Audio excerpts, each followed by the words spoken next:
My name is Rachel Rofe. I created this show because I wanted to help you see that if you have a choice, you can choose a better life. If you're listening to this podcast, you're in a pretty fortunate position. You have free will, ability to connect to the internet, and access to all kinds of new education. This podcast is meant to help you make the most of your good fortune. We talk with all kinds of people here from all walks of life because I want you to see that no matter what your situation, there's always a way to create a life that you're proud of. Hello. So today's episode is with Jia Jiang. He is the founder of Fearbuster, a keynote speaker and author of the book on how to overcome rejection proof. And in this episode today, we just had so much fun exploring rejection. Jia actually had an experiment a while ago where he had 100 days of rejection, where every day for 100 days he would try out some new outlandish request. So it would be something like going to a Krispy Kreme and asking them to special make him donuts in the shape of Olympic rings in 15 minutes, or going and knocking on someone's door and asking if he could take a picture playing soccer in their backyard, just all kinds of random things. And during that time, he just learned so much about rejection. And so in this episode, I asked him different questions about what he learned, the results of his experiment. I was really surprised to hear how many people said yes and how many people said no. We talked about how people can get started getting rejected more comfortably, and how rejection is very tied into, if you want to make more of a difference, if you want to make more of an impact, then you've got to get rejected more. So I learned a lot in this episode. I thought it was really fantastic, and I'm excited for you to hear it. And actually, I'm recording this here. John and I talked in February, and we are timing this with the release of his new book, Rejection Proof. But as I say this, I just wanted to get this out even sooner because I think it's such a great episode. So it'll be April by the time you hear this, and I know I will be so excited for you to finally get to listen. So enjoy, and as always, please let me know what you think. So Jia, thank you so much for being here. Well, thank you for having me, Rachel. Yeah, this is going to be fun. I think you have so much great stuff to share with the audience. So the intention behind the show, A Better Life, is to show people that if they have a choice, they can choose a better life. So in that spirit, can you take a minute to share with us some of the things that you're most proud of in your life?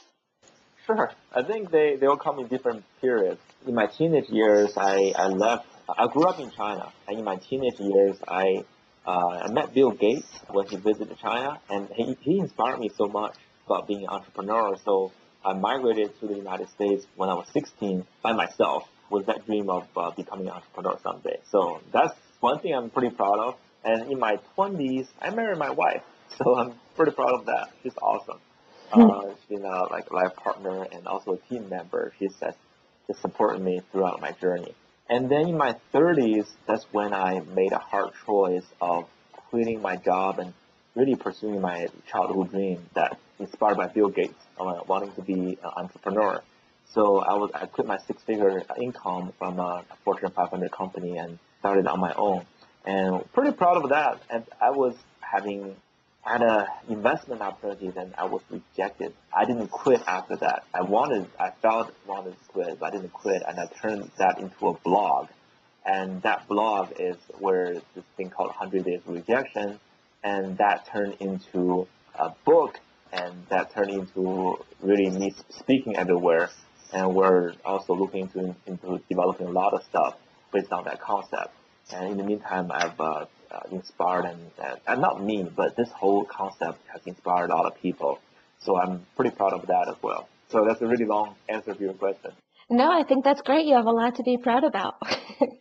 And I would love to dig into this 100 Days of Rejection because I just think it's such a fascinating thing. I mentioned in an email that I had heard about it from somebody else first. I didn't realize it was originally your experiment. And when I was just researching more about it, I've seen you've spoken at Google and articles about this on Huffington Post, MTV, AOL, one of your YouTube videos, like 5 million views, and just so cool. People loved it. And I saw in your Google video, people just gave so many comments about how this was one of the most inspiring things they've ever come across. So I would love for you to tell our audience just what those 100 Days of Rejection were, what the experiment was all about. Yeah, so basically after I was turned down with an investment for my startup, and I felt really deeply hurt and unsure of myself. And I kind of want to quit my company because that fear of getting rejected again. And then I found, wow, this is not good. If I want to be an entrepreneur, if I want to change the world, I cannot be afraid of rejection like this.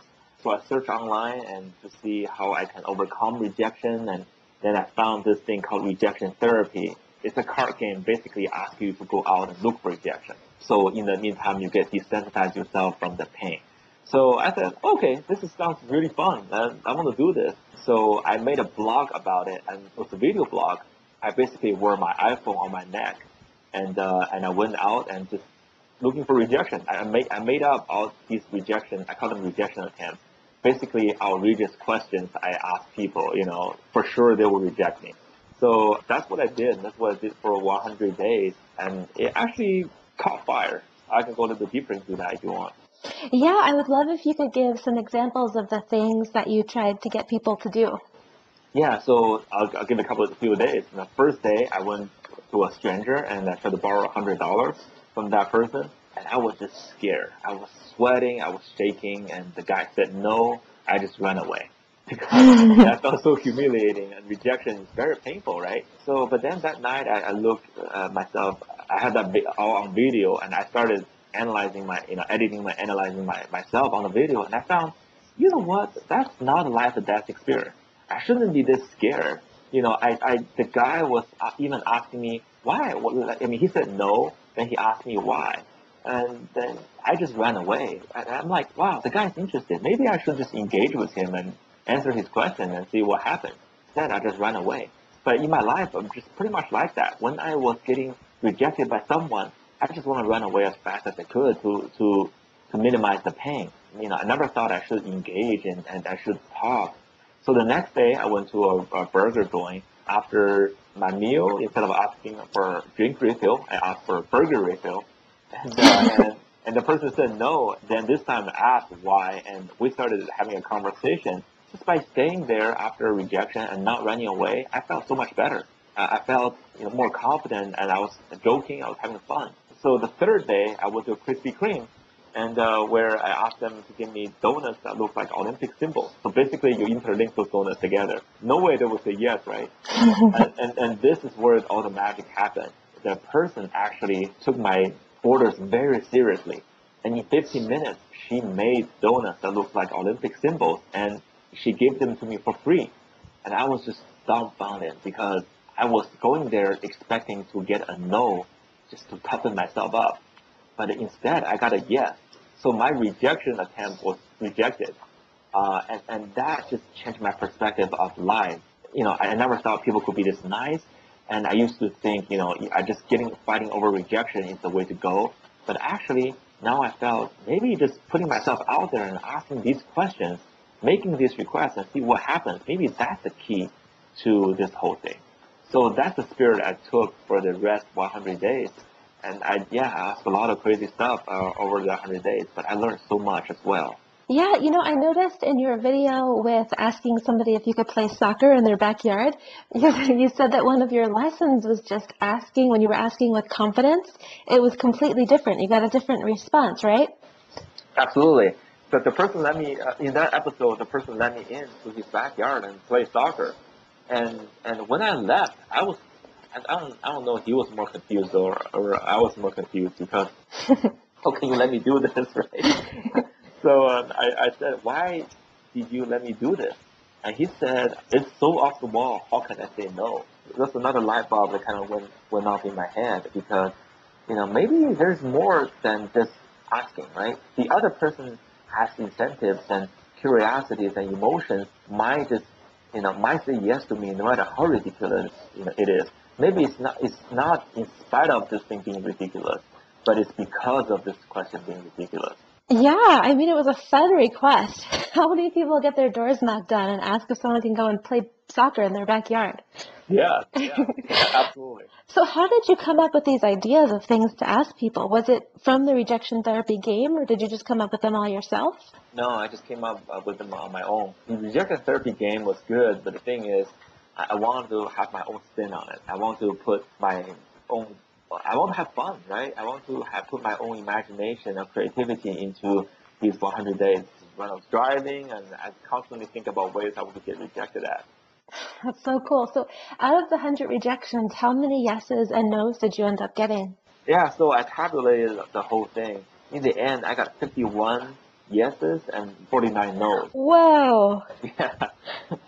that's crazy. It was really crazy. It is crazy. But the thing is, I learned two things. One is the world is so colorful and diverse. And people could be mean, but most people are nice.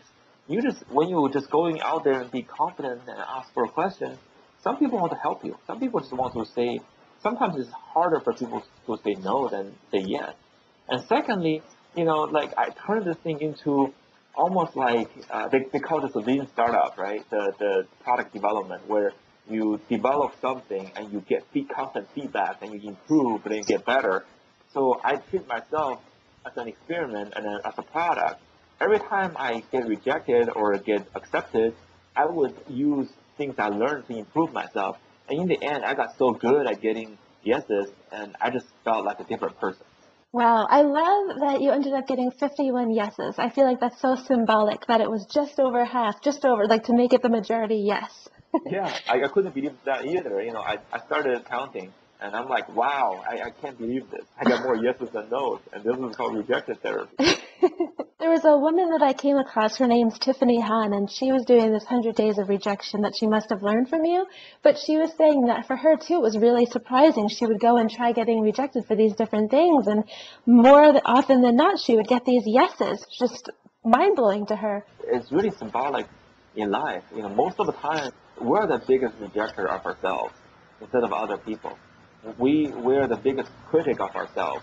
We keep telling ourselves, I don't want to look stupid. I don't want to look crazy.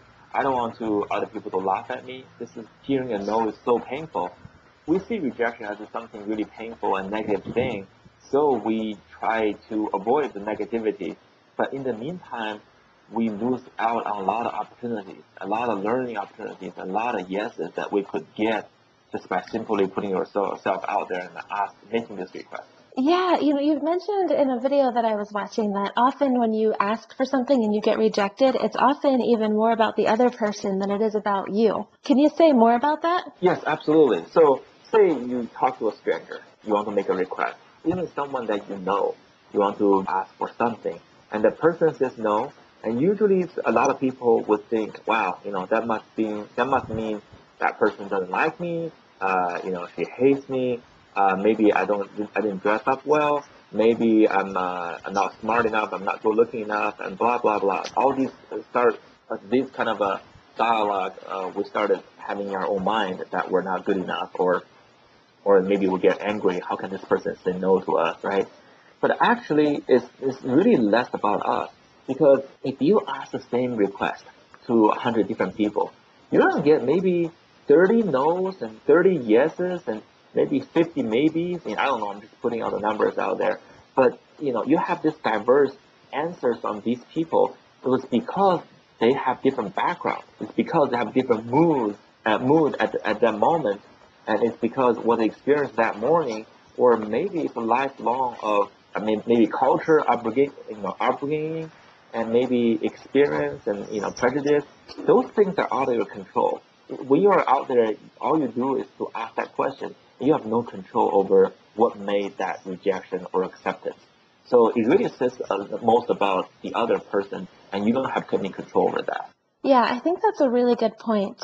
One thing that I meant to ask you before, and then we moved on, but you said that after you got to the 100 days, you learned a lot about how to ask for something. Can you tell us what you learned? Or I guess, what are the key factors in asking for something now? There are two parts. The first part is before you get a decision from the other person, how you ask that question plays a major role in getting yes and no. And the second part is after you hear a no, and most of the times we do, and you can turn that no into a yes if you do certain things. So I'll start with the first one.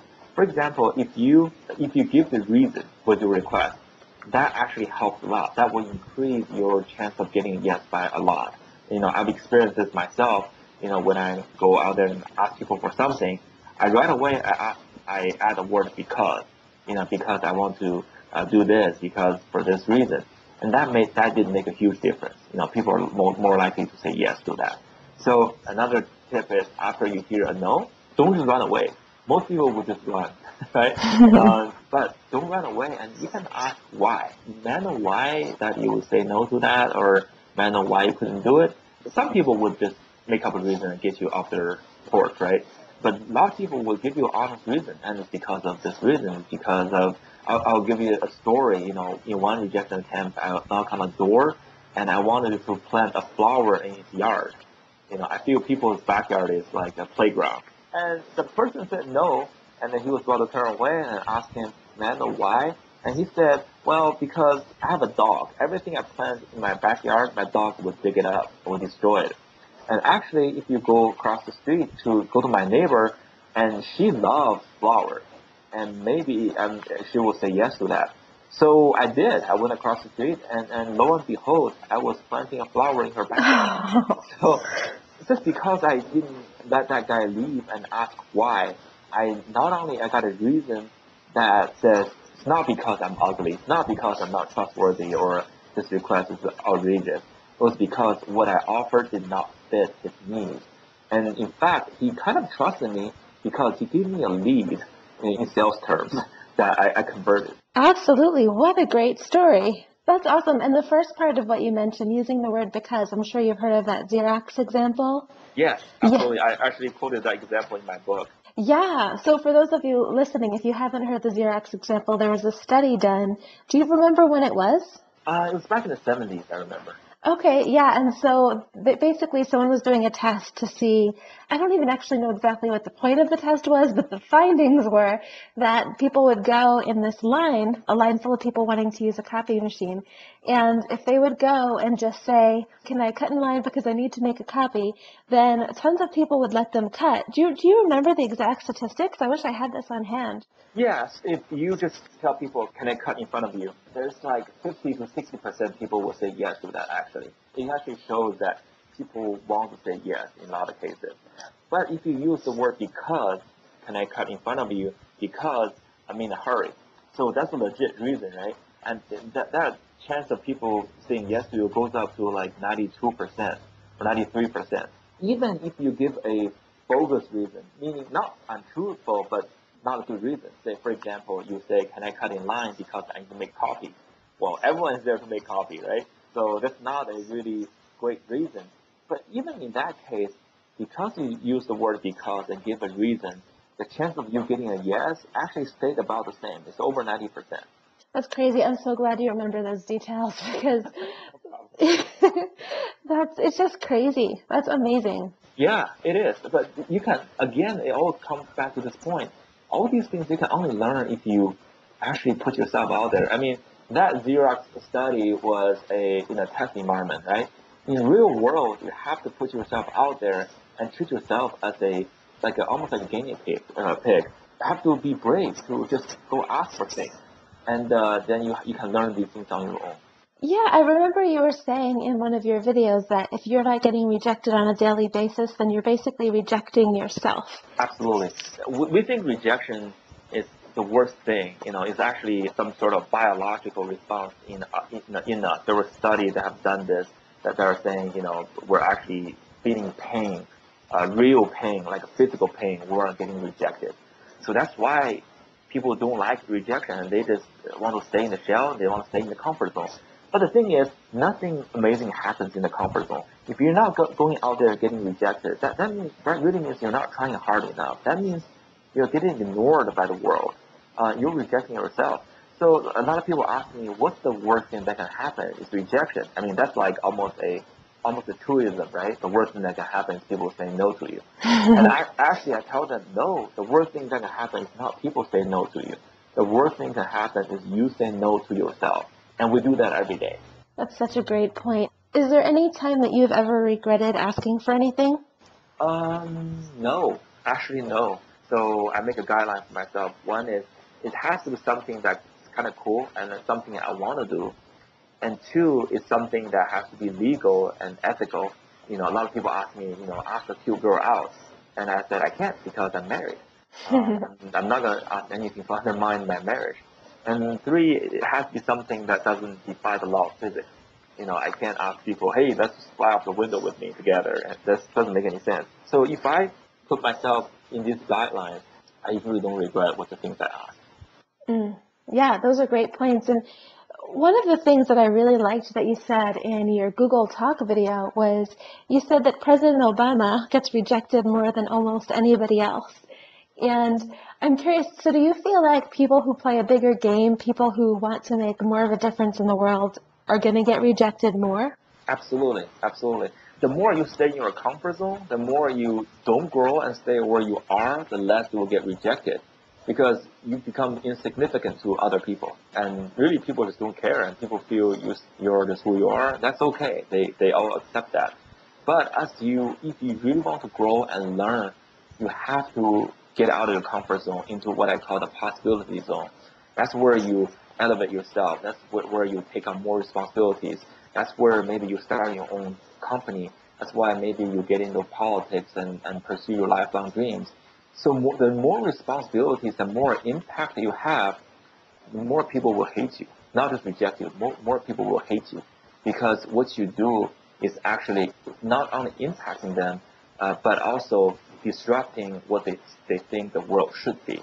That's why you see some of the most high impact people and the most powerful people are the most hated people in the world. That's because the higher you are, the more rejections you will get.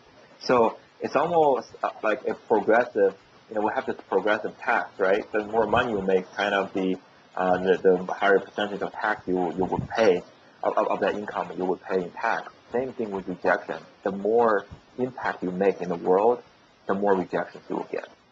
How about in your experience? Did you see that people related to you differently as you were getting more and more comfortable with rejection? Oh yeah, absolutely. There's two parts, and one is I just became so much more confident than I was before. I felt almost invincible. I can ask anything from anyone, anywhere. And that type of, swagger and confidence, it doesn't come in from a very arrogant way, right? I make sure they know I'm asking this in a humble way. I let them know that they're doing me a favor if they say yes.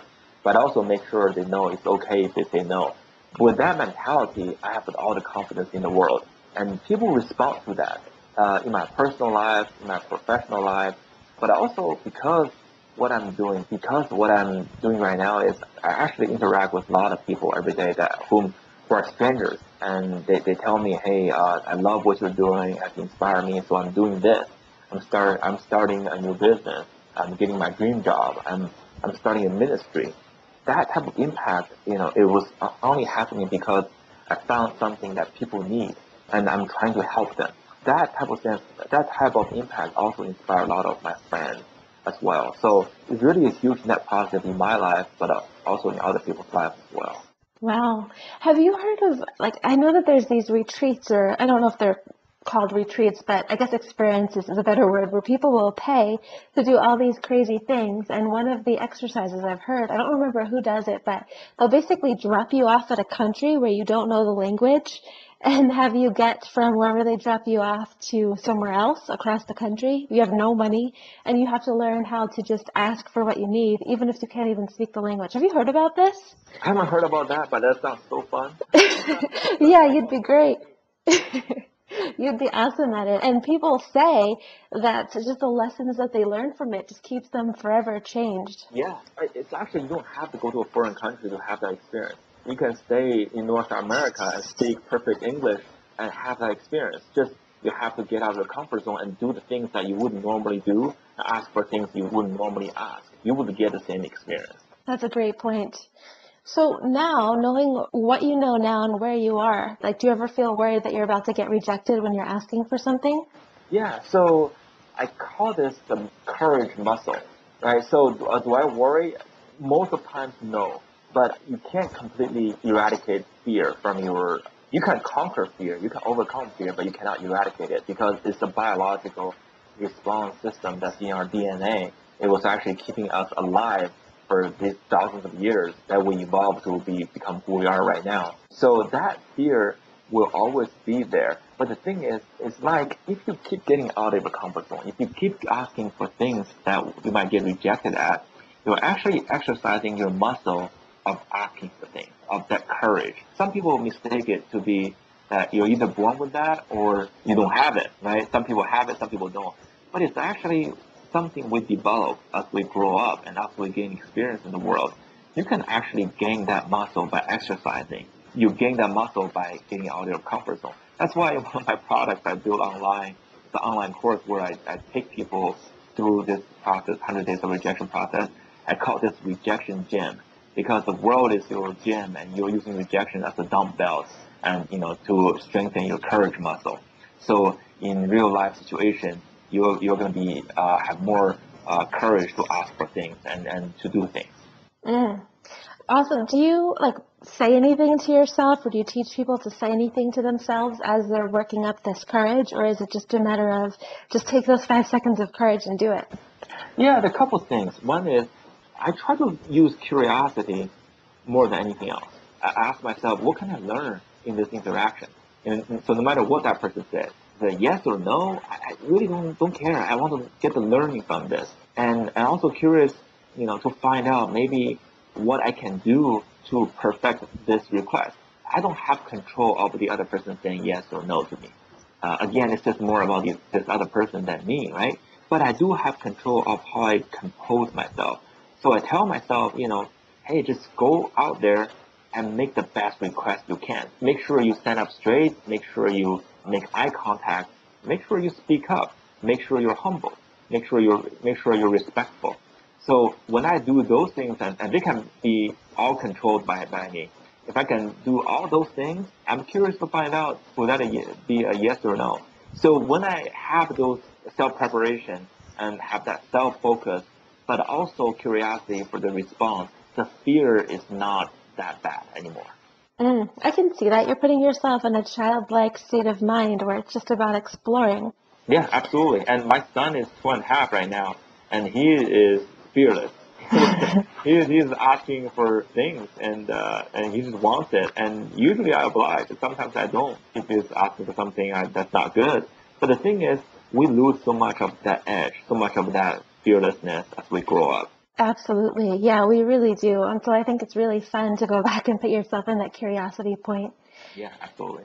So for people who are listening and they're inspired and they feel like they want to get rejected more, do you think that people should, I guess there's a couple ways they could go about it. So they could go and start just doing random things like you did to just build their rejection muscle, or they could figure out whatever their goal is and figure out what's scary to them and then start asking questions to get rejected there? Or how would you recommend that people, start getting rejected? Well, the first thing is you can start small. If you're going to try this on your own, I recommend anyone to try this out to get rejected. Just start small.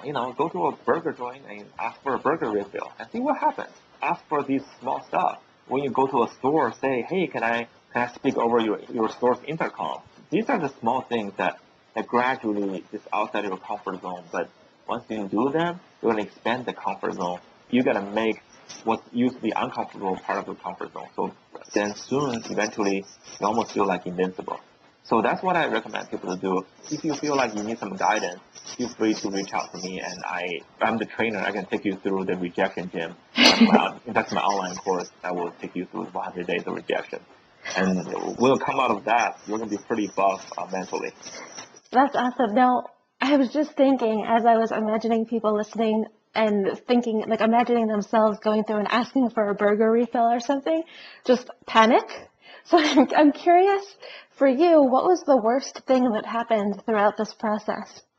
Yeah, most people are really not mean. I just learned if I'm nice myself, it's hard for people to be mean to me when I'm nice to them. Usually this worst thing that happened are always in my mind. I can give you one example. That was not in the 100 Days of Rejection, but that's where it turned out to be not as pleasant as of these requests. I went to a barber shop. I want to ask a barber or a hairdresser, I guess a better word, to ask a hairdresser, can I cut your hair? And that was my request. It's pretty weird, right? The hairdresser, she smiled and she was like, you want to cut my hair? And she was amused by this crazy request. And then I gave a reason, right? But this time, I give a reason that's not authentic. That's why I want to tell people that you want to stay authentic and you want to stay true. Don't ever make up stuff that's not true. this time I said, because I want to practice this thing I learned from How to Win Friends and Influence People, Dale Carnegie's classic book about caring about other people's interests more than you, right? So I said, I think you could be bored with your job. Let me cut your hair and maybe to lighten the mood or something. Now, I had no idea if that person was bored or happy. I just tried to, solve the other person's interest. And by doing that, because, I had no idea that was true or not, she was offended. She was like, I love my job. How can you say I get bored? So in that instance, I learned that, you can definitely give you a reason, but do not make up a reason that's not true. Like if you want to care about the other person's interest, fine. But you got to know that's a real interest. You can't just pretend you're caring about the other person's interest. Yeah, I would imagine it's a completely different energy coming from you. I'm sure she could even sense just like a faltering in your asking. Absolutely. And I came out of that feeling like dirty. I felt like I was a snake oil salesman. And that's what they say. I learned from that instance where I call this principle start with I. Meaning, if it's really a favor, say it up front. It is a favor I'm asking you. If it has some potential benefit to the other person, say it too. Say it afterward. But don't pretend that this will benefit the other person, always because you benefit the other person. It doesn't benefit you when it's not true. Great point. And so you were saying after this you felt like dirty, like a snake oil salesman. With the other times you were asking people for things and you were getting rejected, how did you feel after those? My first day I started humiliated. But then pretty soon I felt better and better, and then eventually I felt great. I'm like, great, I got another rejection. So what can I learn from this? And those things are really fine. As you do more of these, the pain of rejection goes away. The pain is less, and so goes the fear. Some of the things that I've heard other people like asking mentors to mentor them and asking to be featured in these different magazines, and they were shocked to get yeses. So I think this is just such a cool experiment that you did, and it's just so inspiring what you do. I mean, I feel like I could ask you so many more questions right now, but I also think that we're at a spot right now that is extremely inspiring and people are going to get so much from this. So instead, I think actually here's a really phenomenal ending point because I bet people are feeling super motivated. So can you let people know just where they can go to learn more about you? Yeah, my website is called fearbuster.com. Fearbuster.com. Actually, I want to have something for your audience. I've had a lot of fun here, and I want to have some gifts for the people who listen to A Better Life and want to really have a better life. And there are things you can do to you don't have to move to a foreign country. You don't have to change jobs. You can experience a better life just by growing yourself and getting out of your comfort zone. So you go to fearbuster.com/a-better-life. I'll have something for you, and you can connect with me on that page. Thank you so much. It's very generous of you. No problem. And just thank you so much for everything that you said in this interview. I really do think it's going to help a lot of people, and I understand why all those people on the YouTube comments were saying how inspirational you were. So thank you. This has been spectacular. Thank you, Rachel. Thank you so much for listening to A Better Life. You can find all show notes for this episode at rachelroffe.com. If you enjoyed this episode, subscribe so you can automatically get access to all new shows. Let's also connect. Just go onto Twitter, Facebook, or Instagram /RachelRoffe, and we can talk there. The opinions of all guests here are their own, and I'm not necessarily endorsing any of them. I do want to give you perspective, though. And always remember, if you have a choice, choose a better life.